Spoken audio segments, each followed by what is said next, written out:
Hey guys, what's up? So this is going to be a very special and long overdue video, and that is my rank of all the Star Wars movies, live action that is, from my least favorite to my most favorite, since today actually marks the 43rd anniversary of A New Hope. Alright, so let's get started. Okay, so coming in the list at number 11 as my least favorite Star Wars movie is Rogue One: A Star Wars Story. Now, the reason this is my least favorite of the whole franchise is because, as a whole, I think it's a completely unnecessary story. And also kind of a filler story that would have worked much, much better as a book or a comic or a short film, because you don't really get to the main plot until the third act. The movie is all about how the rebels stole the Death Star plans, right? But the thing is, you don't actually see that go down until the final act of the movie. So the first two acts are kind of pointless in that sense, because the first two acts are, like, in my opinion, bogged down by all these unnecessary side stories and subplots that are kind of underwhelming and boring and really you don't care about, or at least, I didn't care about. And other than that, my other biggest problem with Rogue One is the pacing.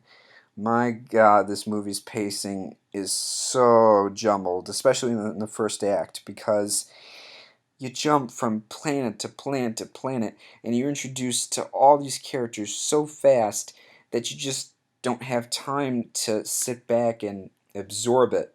Don't have time to take it all in.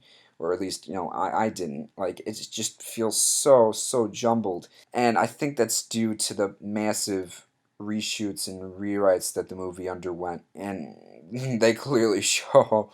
And of course, we all know, like, there was basically so many alternate versions of different scenes in this movie that, were in the trailers but weren't in the final movie, and yada yada yada. So that's another one of the main reasons why it's my least favorite. But my third and final reason for why I don't like Rogue One is because the characters, to me, are so hollow and so uninteresting, and you don't really have time to grow to care about them or learn enough about them to care about them. And plus the fact that they all die in the end, so really it doesn't matter.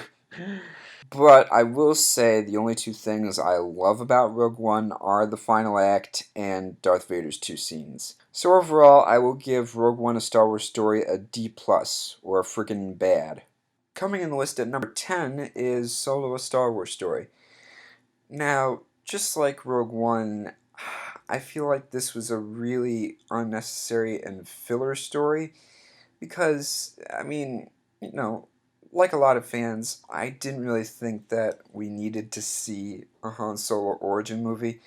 What's great about him in the original trilogy, specifically in New Hope, is that when you first see him, he's really kind of a mysterious and sneaky guy, and you're not sure if you should trust him. And also, most importantly, in A New Hope, he's really a selfish guy and is really kind of out for himself. He's a bit a loner. But I love how by the end of Empire Strikes Back, he changes into a selfless guy after falling in love with Leia. But the thing about this movie is that aspect of his personality is completely absent, and he's really more of a selfless good guy. And to me, that's not Han Solo. That is kind of inconsistent with his arc in the original trilogy, because in the original trilogy he goes from a selfish guy to a selfless guy. So for him to start out as a selfless guy in this movie, then go to being a selfish guy, then back to a selfless guy, and to branch off of that, I don't think Alden Ehrenreich gave a good performance as Han, because he's just, again, too much of a nice guy, and also he's kind of goofy as Han. Like, he's not as tough or gritty as Harrison Ford. But that's not my only problem with it. My other problems are the supporting characters like Val and Rio. They're boring. Kira, she's okay. L337, annoying as hell. Beckett, he's good. I like how he's kind of a role model and father figure to Han, and he's like a really big time thief. Um, but the two standouts of this movie are Chewie and Lando. Chewie is great in this movie because we get to see him in his prime, at his toughest. He's such a beast in this movie, which I love, especially the scene when him and Han meet for the first time and he just kicks Han's ass. And Lando, so smooth and suave and charming, just like he is in Empire Strikes Back. I love how Donald Glover actually plays Lando more accurately. And so, with all that said, I will give Solo a Star Wars Story a solid C, or friggin' okay. Okay, coming in the list at number 9 is Episode 2 Attack of the Clones, which, in my opinion, is the worst of the saga and the worst of the prequel trilogy. Because not only is most of the movie bogged down by cringy acting and dialogue and Anakin and Padme's romance, especially the second act is really dragged down by that, but also really nothing important happens in the movie. Nothing happens that ties in to Revenge of the Sith in the original trilogy, except for, say, like the droids and the clones. It's all set up for the Clone Wars and for Episode 3. And while there are some fun moments in it, like the chase with Obi-Wan, Anakin, and Zam Wesell on Coruscant, and the Battle of Geonosis, and Obi-Wan kind of being a detective going to Geonosis and Camino, it, as a whole, it just feels kind of boring to me. But that being said, it does work as a continuation of Phantom Menace and does set up the Clone Wars in Episode 3 as well as the original trilogy and Anakin's turn to the dark side, especially with the death of his mother. So I will give Episode 2 Attack of the Clones a frickin' okay, or a solid C. Coming in the list at number 8 is Episode 1 The Phantom Menace. Now, similar to Attack of the Clones, there are a lot of elements of this movie that are kind of boring and are hard to get into, like especially the acting and dialogue. But I think it works in the sense that it's an introduction and a start to the prequel trilogy, kind of sets the stage for the rest of the trilogy as well as the saga. But I don't think it works as far as the pacing, the acting, the writing, the overuse of CGI. However, some of the things I actually love about this movie are Ewan McGregor as Obi-Wan, Ian McDiarmid as Palpatine, Jake Lloyd as Anakin, because he's really, innocent, and you feel sorry for him because he's a slave and gets taken away from his mother. And I love how the regret that he feels for leaving kind of haunts him into Episode 2. That's an important part of his arc and why he turns to the dark side. But also, I love the relationship between him and Qui-Gon. They really do feel like a father and son. And so I will give Episode 1, The Phantom Menace, a C+, or a friggin' okay. Coming in the list at number 7 is Rise of Skywalker.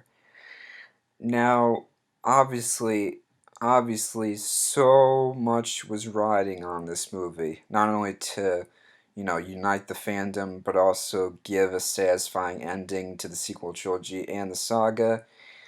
But the way I see it, it fails as an ending, but works as its own movie. Because I feel like it ignores the events of episodes 1, 2, 3, and 8, but only acknowledges the events of episodes 4, 5, 6, and 7. And I think that's a pretty strong indication that J.J. Abrams is a original trilogy purist. The kind of Star Wars fan who loves just the original trilogy and pretty much pretends like all other aspects of Star Wars didn't happen. And yeah, that was kind of evident in Force Awakens, but I think Force Awakens is better because, it was a reintroduction to the saga and kind of a reboot, but a fun reboot. That was really well fast paced and had a lot of great new characters, which this movie still does have. I mean, I still love the new characters, and I think they're great in all three, like Rey, Finn, Poe, Kylo. especially Rey and Kylo, since the trilogy is their story. But to me, this is the weakest of the trilogy because, similar to how people complained about Force Awakens being a rehash of A New Hope, this really feels like a rehash of Return of the Jedi. I mean, not beat for beat, but pretty close. And speaking of which, Palpatine being back in this movie is the weakest and worst part of it, in my opinion, because him being alive this whole time for 30 years and pulling the strings behind the scenes throughout the events of the sequel trilogy, it felt like basically fan service for the sake of fan service and not for the sake of the story. Also, there were moments where, you know, this movie felt like it was written by fan theorists. Not just because, Palpatine comes back, and him being a clone is really stupid, and that basically undoes and renders the ending of Return of the Jedi utterly pointless, and Anakin's sacrifice, it renders that meaningless. But also because some of the most major fan theories ended up being confirmed by this movie, and it felt like JJ was just bending over backwards, not only to please the fan theorists, but also to please the haters of The Last Jedi. That's probably my biggest issue with the movie, next to Palpatine returning. And also fucking Rey being his granddaughter, which was so eye-rolling. I literally rolled my eyes in the theater when Kylo says to her, "You are Palpatine." But I will say that I do love how fast-paced and fun that The Rise of Skywalker feels. It feels more like a Star Wars movie than The Last Jedi did, similar to Force Awakens. I love the interaction between the characters. I love that they're all together for a majority of the movie. So, with all that being said, I will give The Rise of Skywalker a solid B, or friggin' good. Coming in the list at number 6 is The Force Awakens. Yes, it's kind of a rehash of A New Hope and the other two movies in the original trilogy. It's sort of a mix of all three movies in the original trilogy. Yes, I think that is a valid criticism. I do. But I think Force Awakens succeeds in its goal of being not only a continuation of the original trilogy, but also the start to the sequel trilogy because it introduces so many new likable characters, especially Kylo Ren, who is my favorite character of the sequel trilogy, and also is a really fun, fast-paced adventure and mystery with fun action, great characters, and overall it really has the spirit and feel of Star Wars.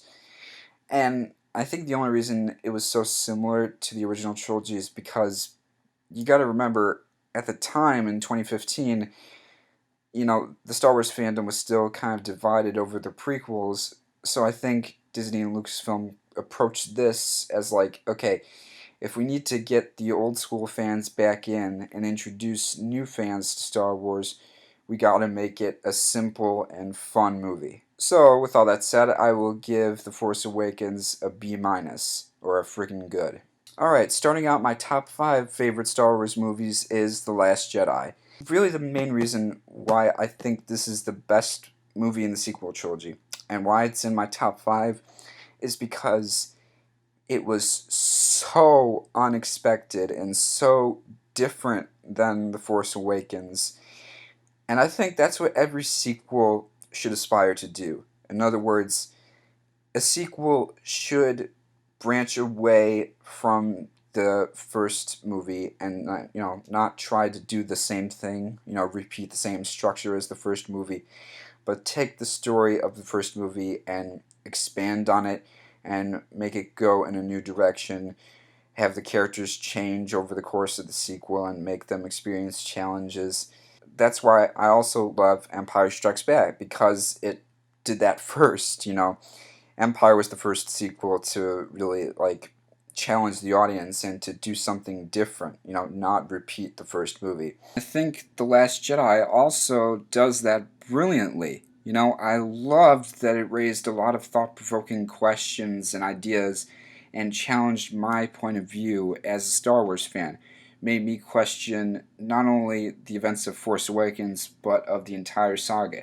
And I think that's the reason why it was so divisive, because it had the guts to do that, to challenge the audience. And to branch off of that, another one of my biggest pros with The Last Jedi is the fact that it had the guts to break away from the saga's formula. Unlike Force Awakens and Rise of Skywalker, this movie has very few similarities to the other movies. And that's another thing. You know, after Force Awakens, people were like, okay, can the next movie not rehash so much? Can it try to be different? And that's exactly what Last Jedi did, yet people hate on it for being different. You know, I mean, as far as my view on the hate for this movie goes, the way I see it, you know, if you don't like it, that's fine. I don't care if you don't like it, but when you say stupid shit like it ruined Star Wars and that Rian Johnson, Kathleen Kennedy ruined and raped Star Wars and ruined and raped your childhood, then you're not a Star Wars fan, you're just a pathetic attention seeker, in my opinion. And same can be said for those who bash the prequels, you know? Pretty much all the fans who hated on the prequels said those same exact things about George Lucas, yet after this movie, they said those things about Kathleen Kennedy and Rian Johnson and said they wanted George Lucas back. I'm sorry, but that's the definition of hypocrisy. And so I will give The Last Jedi a B+, or friggin' good. Coming in the list at number 4 is what I consider the most important and the most emotional movie of the saga, Episode 3, Revenge of the Sith. Now, I have always loved Sith. Ever since I was a kid, it was my favorite prequel, and for the longest time, actually was my favorite movie out of the saga. The main reason why I think it's the best prequel is because, as I said in my review, I feel like it was the only one that had the most effort put into it, because I think it was the story that George Lucas wanted to tell from the beginning about Anakin's fall and the rise of the Empire, which, you know, the whole prequel trilogy was supposed to be about that, but we didn't really get that until this movie. Now, granted, yeah, episodes 1 and 2 do have, like, some good foreshadowing moments and moments that set up the events of this movie. But what makes this movie really stand out is that all that shit goes down. And the fact that it takes place before the original trilogy, you kind of know it's not going to have a happy ending, but it is still interesting to see that build up to Order 66, to Anakin's turn. It's so fascinating to see all that foreshadowing and build up, especially with Anakin's turn, because he turns for humane and realistic reasons. You know, he doesn't turn for power, he turns out of desperation. And what's great is that raises the thought-provoking question of how far would you go to save someone you love? And that's why he turns to Palpatine, because Palpatine is offering him a chance to save the woman he loves, and actually sympathizes with Anakin's inner conflict, while Obi-Wan and the Jedi Council don't. So with that said, I will give Episode 3, Revenge of the Sith, an A-, or a friggin' good. Kicking off my top 3 is, of course, the original trilogy, starting with Return of the Jedi. It's fun, it's an emotional conclusion to the original trilogy, as well as the first 6 movies. Everything comes to a head with the Battle of Endor and Luke versus Vader and the Emperor on the second Death Star. It builds off of the events of New Hope and Empire, as well as the prequels, and it just all comes together in such a satisfying way. And Luke and Vader's relationship is the focus, and it's so well done. How Luke believes so hard that there is good in him, and he is willing to do anything to prove that, even defy Palpatine and, like, resist Palpatine's temptations to turn him to the dark side. It's brilliant, it's edge of your seat intense. All the characters get their moment to shine towards the end, and the ending is so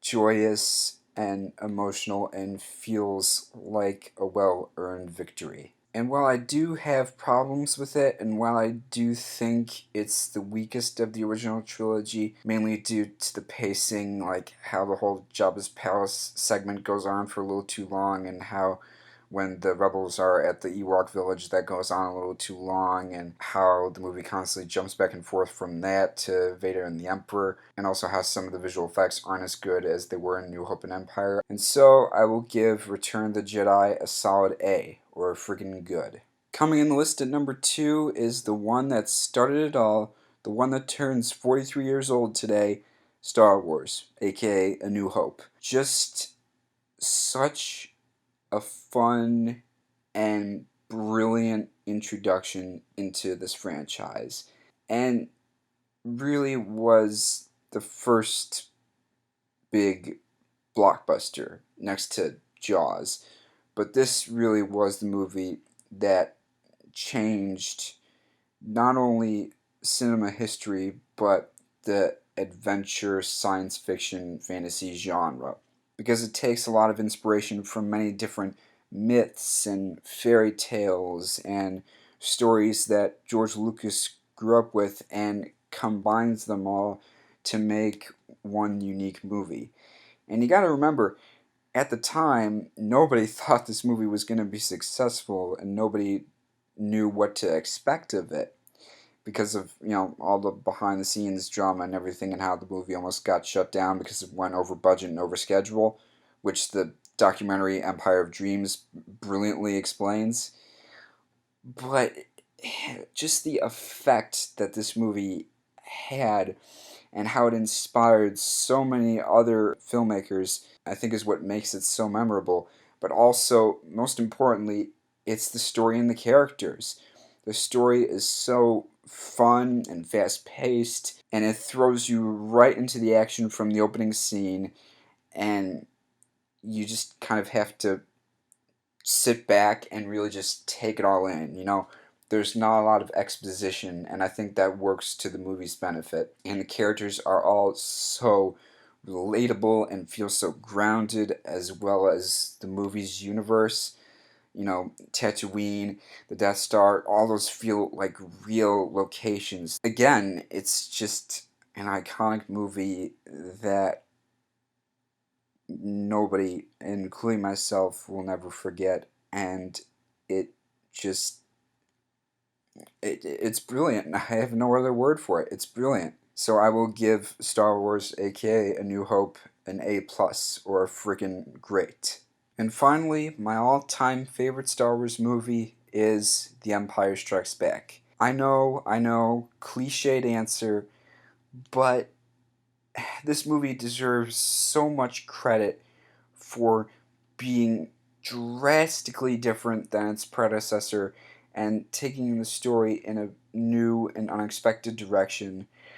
But also, it doesn't play out at all like the first movie, and, wasn't like any other sequel before or since, because it was so different and so new and fresh, and it just really did its own thing.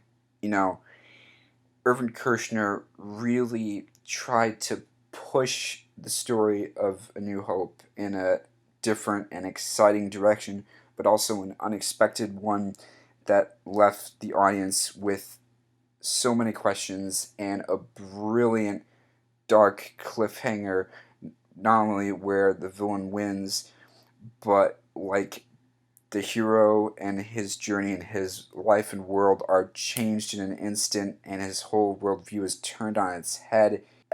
I mean, what more can I say about this movie that hasn't already been said? And so I will give The Empire Strikes Back an A+, or a freaking great. Alright, so there you have it. That was my ranking of all 11 Star Wars movies. Thank you for watching. If you liked the video, subscribe to the channel for more, and may the Force be with you.